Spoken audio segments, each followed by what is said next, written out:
दोस्तों, आप सभी ने एक चीज तो अवश्य ही सुनी होगी, सब्र रखो सब होगा। परंतु हमें अपने जीवन में कितना और कब तक सब्र रखना चाहिए, क्योंकि सब्र की तो कोई सीमा नहीं होती।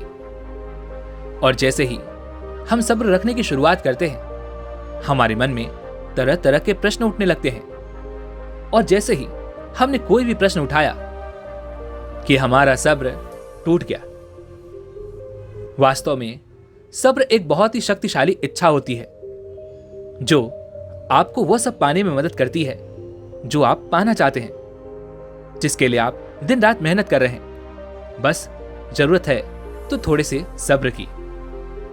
जब हमारे मन के भीतर एक बड़ी इच्छा उठती है और वह हमें नामुमकिन से लगती है, तो यही वो सब्र है जिससे हमें हिम्मत मिलती है। हमें ये उम्मीद मिलती है कि आज नहीं तो कल हम वह चीज पाकर ही रहेंगे। लेकिन प्रश्न तो यह है कि क्या हर कोई सब्र का इस्तेमाल करना जानता है? क्या आप ये जानते हैं कि आपको कितना और कब तक सब्र रखना चाहिए? और क्या केवल सब्र रखने मात्र से ही आपको वो चीज मिल जाएगी जो आप चाहते हैं? अगर आपके मन में भी ऐसे प्रश्न उठते हैं, तो आज की ये कहानी आपके लिए बहुत ही महत्वपूर्ण होने वाली है। इस कहानी को अंत तक जरूर सुनिएगा। बहुत समय पहले की बात है। एक घने जंगल के किनारे पर एक गुरुवर अपना आश्रम बनाकर रहा करते थे, और उनके साथ उनके कई शिष्य भी वहां पर थे। एक दिन वह गुरुवर अपना प्रवचन देने एक गांव आए, और उन्होंने सभी गांव वालों से प्रवचन देते हुए कहा, सब्र रखो सब मिलेगा। सब्र रखो, जो तुम चाहते हो वह तुम्हें अवश्य मिलेगा। वहां पर उपस्थित सभी गांव वालों में से एक युवक ऐसा था जो अपने जीवन में बहुत कुछ पाना चाहता था, जो बहुत धन कमाना चाहता था, और उसके मन में ये बात बैठ गई। प्रवचन समाप्त होने के बाद वह युवक उन गुरु के पास पहुंचा और उन गुरुवर से कहता है, हे गुरुवर, आपने अभी अभी कुछ देर पहले प्रवचन में ये कहा था कि सब्र रखो सब मिलेगा। तो इसका अर्थ क्या हुआ? मैं सब्र रखूं तो मैं जो चाहता हूं वो मुझे मिल जाएगा? इस पर वह गुरुवर उस युवक से कहते हैं, हां, तुम जो भी चाहते हो वह तुम्हें अवश्य मिलेगा, बस तुम्हें अपना सब्र नहीं खोना है। इस पर वह युवक उन गुरुवर से कहता है, हे गुरुवर, मैं अपने जीवन में बहुत सारी धन दौलत कमाना चाहता हूं। मैं मान पद प्रतिष्ठा पाना चाहता हूं। मैं बहुत अमीर बनना चाहता हूं। तो यदि मैं सब्र रखूं तो क्या यह सब मुझे मिल जाएगा? इस पर वह गुरुवर उस युवक से कहते हैं, हां अवश्य, बस तुम्हें सब्र रखना होगा, और एक ना एक दिन तुम्हें वो धन दौलत मान पद प्रतिष्ठा जैसा भी तुम चाहते हो, जो भी तुम चाहते हो, वह तुम्हें सब कुछ मिलेगा। इतना कहकर वह गुरुवर वहां से वापस आश्रम लौट आए, और वह युवक उन गुरु की बात मान लेता है, और अब से वह सब्र करके बैठ जाता है। वह हर रोज सोचता कि आज उसे धन मिलेगा, आज उसे धन मिलेगा, दौलत मिलेगी। पर ऐसे ही एक एक दिन निकलता जा रहा था। देखते ही देखते हफ्ते, हफ्तों के बाद महीने, और महीनों के बाद पूरा एक वर्ष बीत चुका था। लेकिन अब तक ना तो उसे कोई धन दौलत मिली थी, और ना ही उसे कोई मान सम्मान मिला था। आज भी उसकी हालत वैसी ही थी जैसी कि एक वर्ष पहले थी, और अब उससे बर्दाश्त नहीं हो रहा था, जिस कारण उसका मन बहुत बेचैन हो चुका था। उसे समझ नहीं आ रहा था कि आखिर वह कब तक सब्र रखे। इसलिए उसने निश्चय किया कि वह एक बार फिर उन गुरुवर से जाकर मिलेगा, और अगली सुबह वह उन गुरुवर से मिलने के लिए निकल पड़ता है। कुछ दूर का सफर तय करने के बाद आखिरकार वह उन गुरु के आश्रम पहुंच जाता है, और उन गुरुवर से कहता है, हे गुरुवर, आपने मुझसे कहा था कि यदि मैं सब्र रखूंगा तो मुझे धन मिलेगा, दौलत मिलेगी, मान पद प्रतिष्ठा मिलेगा, जैसा मैं चाहता हूं, जो मैं चाहता हूं वो सब मुझे मिलेगा। किंतु हे गुरुवर, पूरे एक वर्ष बीत चुके हैं और अब तक मुझे कुछ भी नहीं मिला। आखिर मुझे कब तक सब्र रखना होगा? इस पर वह गुरुवर जवाब देते हुए कहते हैं, बेटा, तुम अपना सब्र तोड़ रहे हो। सब्र रखो, तुम्हें सब मिलेगा। वह युवक उन गुरुवर की बात फिर मान लेता है और वह उन्हें प्रणाम करके वापस घर लौट आता है। एक बार फिर वह सब्र करके बैठ जाता है और इंतजार करने लगता है कि उसे धन मिलेगा, दौलत मिलेगी, मान, पद, प्रतिष्ठा मिलेगी। देखते ही देखते एक बार फिर समय बीतने लगता है। दिन, दिन के बाद महीने, महीने के बाद वर्ष, और देखते ही देखते करीब 2 वर्ष बीत जाते हैं। किंतु अब तक उस युवक को धन दौलत नहीं मिली थी, जिस कारण वह बहुत परेशान हो चुका था और वह एक बार फिर उन गुरुवर से मिलने का निश्चय करता है। वह तुरंत ही उन गुरुवर के आश्रम पहुंचता है और उन्हें प्रणाम करके उनसे कहता है, हे गुरुवर, अब तो पूरे 2 वर्ष बीत चुके हैं, किंतु अब तक मुझे कुछ भी नहीं मिला। ना मुझे धन दौलत मिली, ना ही मान सम्मान और पद प्रतिष्ठा। मैं तो कब से सब्र करके बैठा हूं, लेकिन अब तक मुझे कुछ भी क्यों नहीं मिला? इस पर वह गुरुवर उस युवक से कहते हैं, बेटा, हम पर भरोसा रखो। कहीं तुम मूर्ख तो नहीं हो जो हर बार अपना सब्र तोड़ने पर लगे रहते हो।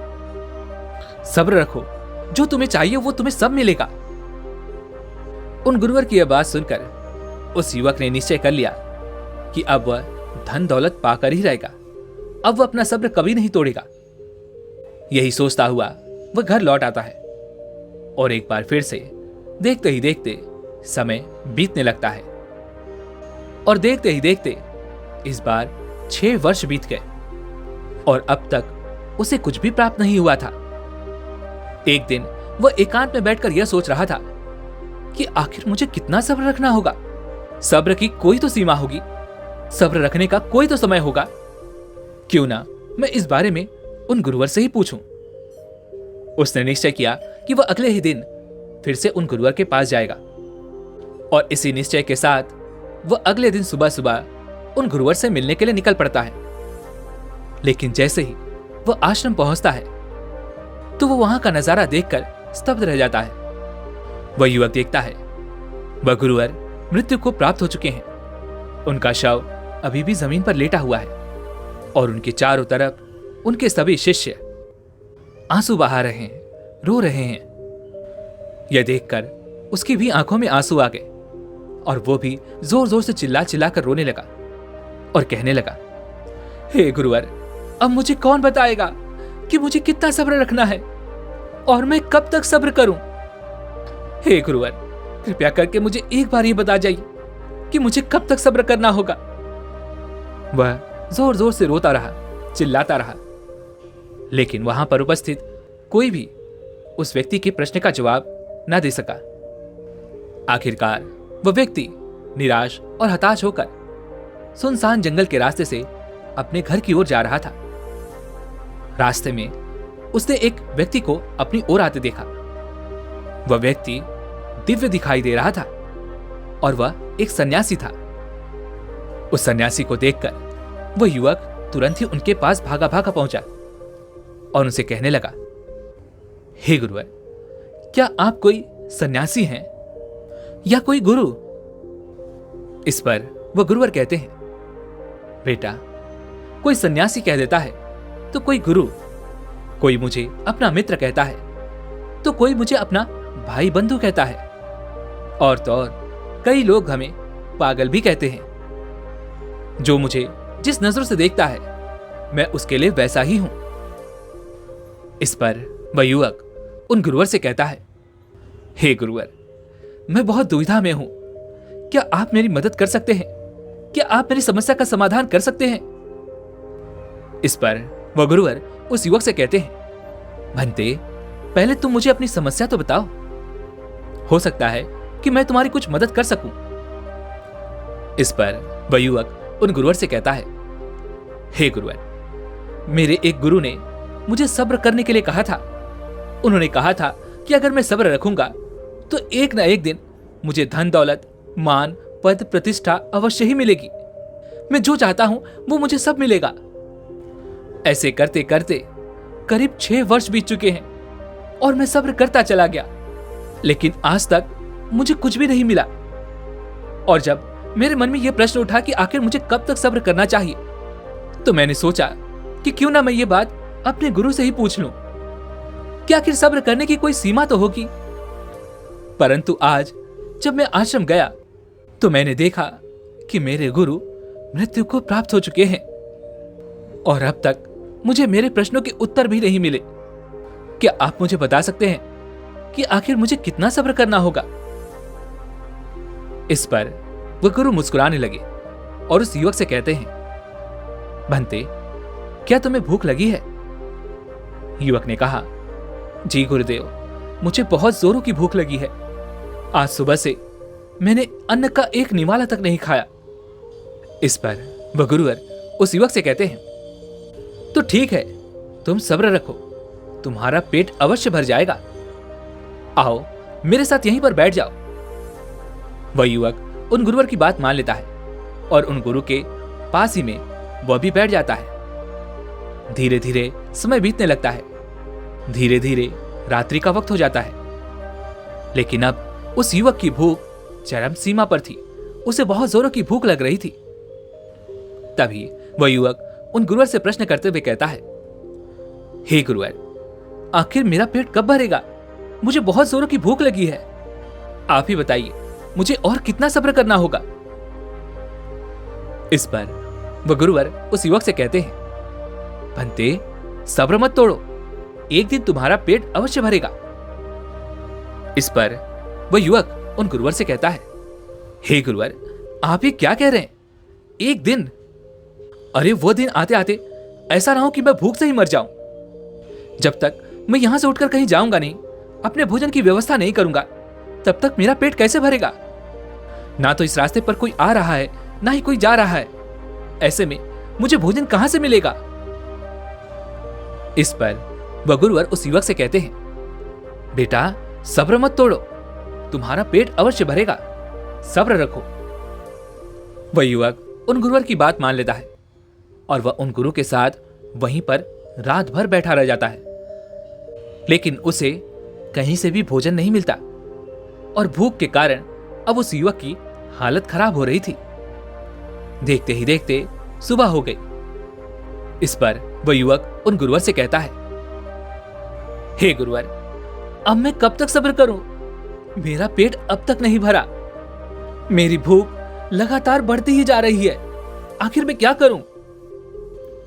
इस पर वह गुरुवर कहते हैं, बेटा, चिंता मत करो, एक दिन तुम्हारा पेट अवश्य भरेगा, सब्र रखो।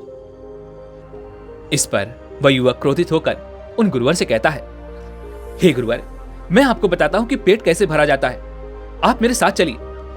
इतना कहकर उस युवक ने उन गुरुवर का हाथ पकड़ लिया और उन्हें लेकर अपने घर पहुंचा। वहां उसने भोजन बनाया और उन गुरुवर को खिलाया और साथ ही खुद भी खाया। भोजन करने के बाद वह उन गुरुवर से कहता है, गुरुवर, इस प्रकार पेट भरा जाता है, लेकिन आपने तो पूरी रात्रि भर मुझे केवल सब्र ही कराया। इस पर वह गुरुवर मुस्कुराने लगे और उस युवक से कहते हैं, बेटा, मैं भी तो तुम्हें यही समझाने का प्रयास कर रहा हूं कि सब्र जीवन में आवश्यक होता है, परंतु बिना कर्म के सब्र की कोई अहमियत नहीं होती। तुम्हें जो कुछ भी पाना है, तुम्हें जो कुछ भी चाहिए, उसके लिए तुम्हें कर्म तो करना ही होगा ना। और हर कर्म को फलित होने के लिए कुछ समय लगता ही है, इसलिए तुम्हें सब्र तो रखना ही होगा। बिना कर्म के सब्र किसी काम का नहीं, और सिर्फ बैठे रहने से, सब्र करने से किसी का पेट नहीं भरता। ये तो तुम भी अच्छी तरह जान चुके हो, क्योंकि यदि तुम्हें भोजन करना है तो भोजन को पाने के लिए तुम्हें कर्म तो करना ही होगा। उस भोजन को खाने के लिए भी तुम्हें कर्म तो करना ही होगा, तब जाकर कहीं तुम्हारा पेट भर पाएगा, अर्थात तुम्हें फल मिलेगा। इस पर वह युवक उन गुरुवर से कहता है, हे गुरुवर, मुझे आपकी बातें कुछ कुछ समझ में आ रही हैं, किंतु कृपया करके मुझे अपनी बात साफ और स्पष्ट तौर पर समझाने की कृपा करें। कि आखिर मुझे कितना सब्र करना चाहिए। तभी वह गुरुवर उस युवक का हाथ पकड़कर उसे एक वृक्ष के पास ले गए। वह एक अमरूद का पेड़ था। उसकी ओर इशारा करते हुए वह गुरुवर उस युवक से कहते हैं, भंते जाओ और इस पेड़ पर से सभी पके हुए अमरूद तोड़कर लाओ।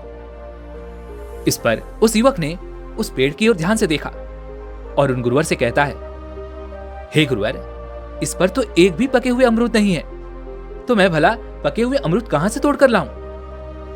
इस पर वह गुरुवर उस युवक से कहते हैं, भंते, इस पेड़ से पके हुए अमरूद तोड़कर खाने के लिए तुम्हें कितना सब्र करना चाहिए? इस पर वह युवक जवाब देते हुए कहता है, हे गुरुवर, मुझे उतना ही सब्र रखना होगा जितने समय में ये अमरूद पक जाएं। इस पर वह गुरुवर एक बार फिर उस युवक से प्रश्न करते हुए कहते हैं, और अगर तुम सब्र ना करो तो क्या तुम्हें इस पेड़ से पके हुए अमरूद मिल सकते हैं?